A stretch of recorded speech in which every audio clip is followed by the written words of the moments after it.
الحق، خدا کا نام ہے حق، خدا حق ہے، الحق ہے، سچائی ہے، اور اسی سچائی کی تصدیق ہم یہاں کر رہے ہیں آج اس ایپیسوڈ کے ذریعے۔ کتاب مقدس وہ مقدس کتاب ہے جو صدیوں سے چلی آ رہی ہے اور دنیا میں اس کا کوئی ثانی نہیں ہے۔ پیشن گوئیوں کی کتاب ہے، جو پیشن گوئیاں اس کتاب میں کی گئی ہیں وہ ساری کی ساری مکمل اور پوری ہوتی آئی ہیں، کچھ رہ گئی ہیں جو آنے والے زمانے میں پوری ہوں گی، ہو رہی ہیں، آج بھی ہو رہی ہیں۔ آج کے زمانے میں یعنی آج کی تاریخ میں بھی اگر ہم دیکھیں تو اس کا ذکر آتا ہے۔ اگر آپ گنتی کی کتاب پڑھیں گے، کتاب مقدس کی 11ویں باب کو، اس میں بہت خوبصورتی سے اس کے بارے میں لکھا ہے، اور آگے چل کر آپ کچھ اور، جیسے کہ آپ جو آخری کتاب ہے مکاشفہ، اس کا 6 باب اور 8ویں آیت کو اگر آپ پڑھیں گے تو اس میں بھی اس کے بارے میں ذکر ہے، یہ جو کورونا وائرس چل رہا ہے۔ خیر، یہ بات رہی اپنی طرف، لیکن اس بات کی تصدیق کہ کتاب مقدس جو ہے وہ ایک پیشن گوئی کی کتاب ہے، اس کی تصدیق خود قرآن مجید کرتا ہے۔ اور میں اب آپ سے مخاطب ہوں جناب، میں یہ چاہتا ہوں کہ آپ کوئی ایسی آیت قرآن مجید سے ہمیں سنائیں جس کا تعلق کسی پیشن گوئی کے ساتھ ہو، کسی نشانی کے ساتھ ہو جو مسیح سے تعلق رکھتی ہے۔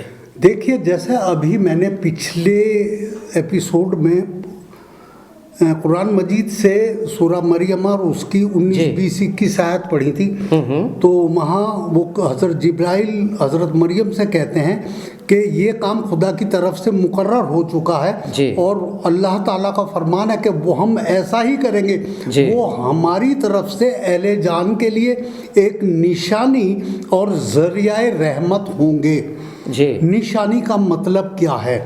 نشان، یہاں قرآن شریف میں ہمیں بہت سی ایسی آیتیں ملتی ہیں، لیکن میں یہاں 2 آیتیں آپ کے سامنے پڑھوں گا۔ ایک ہے سورہ آل عمران، اس کی 49 آیت، یہاں اس طرح لکھا ہے، اور عیسیٰ بنی اسرائیل کی طرف پیغمبر ہو کے جائیں گے اور کہیں گے کہ میں تمہارے پاس تمہارے پروردگار کی طرف سے نشانی لے کر آیا ہوں، اور وہ یہ ہے، وہ نشانی کیا ہے؟ وہ یہ ہے کہ تمہارے سامنے مٹی سے مورت باز شکل پرندہ بناتا ہوں، پھر اس میں پھونک مارتا ہوں تو وہ خدا کے حکم سے سچ مچ جانور ہو جاتا ہے، اور اندھے اور ابرص کو تندرست کرتا ہوں، اور خدا کے حکم سے مردوں میں جان ڈال دیتا ہوں، اور جو کچھ تم کھا کر آتے ہو اور جو اپنے گھروں میں جمع کر کے رکھتے ہو وہ سب تم کو بتا دیتا ہوں۔ اگر تم صاحب ایمان ہو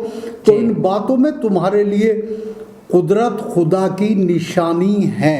ایک آیت یہ ہے جو میں نے پڑھی، اور ایک آیت اور پڑھوں گا سورہ المائدہ اور اس کی 110 آیت، جہاں اس طرح سے درج ہے، جب خدا عیسیٰ سے فرمائے گا کہ اے عیسیٰ ابن مریم، میرے ان احسانوں کو یاد کرو جو میں نے تم پر اور تمہاری والدہ پر کیے، جب میں نے روح القدس سے تمہاری مدد کی، تم جھولے میں اور جوان ہو کر ایک ہی نقص پر لوگوں سے گفتگو کرتے تھے، جب میں نے تم کو کتاب، تم میرے حکم سے مٹی کا جانور بنا کر اس میں پھونک مارتے تھے تو وہ میرے حکم سے اڑنے لگتا تھا، اور مادرزاد اندھے اور سفید داغ والوں کو میرے حکم سے چنگا کر دیتے تھے، اور مردوں کو زندہ کر کے قبر سے نکال کھڑا کرتے تھے۔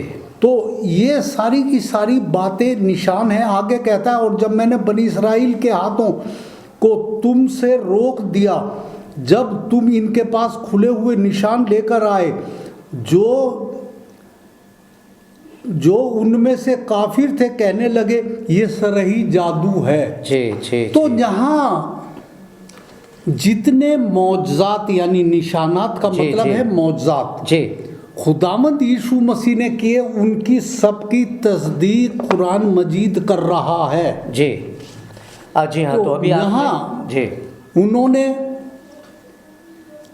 مردے زندہ کیے، انہوں نے کوڑھیوں کو پاک صاف کیا، انہوں نے اندھوں کو بینائی دی، اور سب سے بڑی چیز یہ ہے کہ جو پیدائشی اندھے تھے جی ان کو بینائی دی. جی ہاں. پیدائشی اندھوں کو بینائی دینا بہت مشکل بات ہے. اگر آنکھ میں کوئی چوٹ لگ گئی یا کسی وجہ سے اس کی روشنی جاتی رہی وہ تو دی جا سکتی ہے, لیکن جو پیدائشی اندھا ہے اس کو روشنی دینا بہت بڑی بات ہے. جی ہاں. مردے کو زندہ کرنا بہت بڑی بات ہے.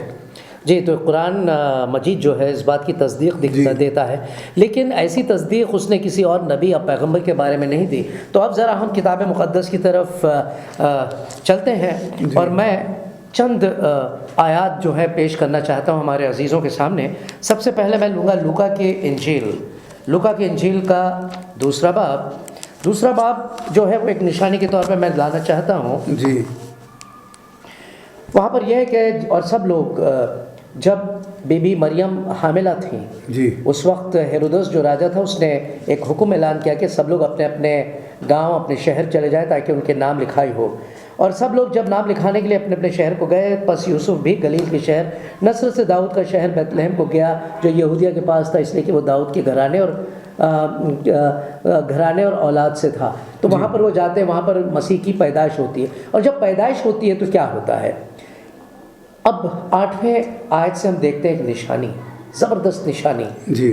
اسی علاقے میں چرواہے تھے جو رات کو میدان میں رہ کر اپنے گلے کی نگہبانی کر رہے تھے. جی. اور خداوند کا فرشتہ ان کے پاس آ کھڑا ہوا اور خداوند کا جلال ان کے چوگرد چمکا اور وہ نہایت ڈر گئے. مگر فرشتے نے ان سے کہا, ڈرو مت, کیونکہ دیکھو میں تمہیں بڑی خوشی کی بشارت دیتا ہوں جو ساری امت کے واسطے ہوگی. یہ ایک نشانی تھی, یہ ایک بشارت تھی, آپ اسے جو بھی کہیں, یہ باعث رحمت تھا کہ آج داؤد کے شہر میں تمہارے لیے ایک منجی پیدا ہوا ہے. یعنی مسیح خداوند. منجی کا مطلب وہ ہے کہ ایک وکیل جو آپ کی طرف سے خدا کے سامنے کھڑے ہو کے آپ کی پیروی کر سکتا ہے, آپ کو بچا سکتا ہے. جی ہاں, کہ آج داؤد کے شہر میں تمہارے لیے ایک منجی پیدا ہوا ہے یعنی مسیح خداوند. اس کا تمہارے لیے یہ نشان ہے کہ تم ایک بچے کو کپڑے میں لپٹا ہوا اور چرنی میں پڑا ہوا پاؤ گے. اور یکا یک اس فرشتے کے ساتھ آسمانی لشکر کی ایک گروہ خدا کی حمد کرتی اور یہ کہتی, ظاہر ہوئی کہ عالم بالا پر خدا کی تمجید ہو اور زمین پر ان آدمیوں میں جن سے وہ راضی ہے صلح. تو دیکھیے صاحب, مسیح جب پیدا ہوئے تو وہاں پر ہم کیا دیکھتے ہیں, ایک جلسہ ہوتا ہے. جی. حالانکہ وہ ایک چھوٹی سی جگہ پر پیدا ہوئے تھے جہاں پر کسی کو پتہ بھی نہیں تھا, لیکن وہاں ایک جلسہ ہو رہا ہے. یعنی کہ آسمان سے فرشتے اتر آئے اور وہاں پر وہ گانے لگے حمد و ثنا. جی ہاں. پھر ہم دوسری آیت دیکھتے ہیں متی کی انجیل سے 2:12 دیکھتے ہیں. 2:1 اور 2 معاف کرنا. جب یشوع ہیرودس بادشاہ کے زمانے میں یہودیہ کے بیت لحم میں پیدا ہوا تو دیکھو کئی مجوسی پورب سے یروشلم میں یہ کہتے ہوئے آئے, یہودیوں کا بادشاہ جو پیدا ہوا ہے وہ کہاں ہے, کیونکہ پورب میں اس کا ستارہ دیکھ کر ہم اسے سجدہ کرنے آئے ہیں. سجدہ کرنے, اور سجدہ صرف خدا کو کیا جاتا ہے. جی ہاں. پھر متی کے 11واں باب اور میں پڑھوں گا 11:1 سے 6. جب یشوع اپنے 12 شاگردوں کو حکم دے چکے. اب دیکھیے یہاں پر میں آپ کو کچھ خاص بات بتانا چاہتا ہوں. ابھی جو آپ نے اتنی ساری باتیں بتائی ہیں ان کے معجزات, ان کی نشانیوں کے بارے میں, تو یہاں اس کی تصدیق کس طرح سے ہو رہی ہے, کتاب مقدس کر رہی ہے. تو دونوں کا سلسلہ اگر آپ دیکھیں گے قرآن مجید کا اور کتاب مقدس کا, تو یہاں پر کچھ آپ کو یکساں کوئی باتیں نظر آئیں گی اور وہاں پر آپ کو کچھ خدا بتائے گا. تو یہاں پر میں پڑھتا ہوں 11 کے پہلے آیت سے. جب یشوع اپنے 12 شاگردوں کو حکم دے چکا تو ایسا ہوا کہ وہاں سے چلا گیا تاکہ ان کے شہروں میں تعلیم دے اور منادی کرے. یوحنا نے قید خانے میں مسیح کے کاموں کا حال سن کر اپنے شاگردوں کی معرفت اس سے پوچھوا بھیجا.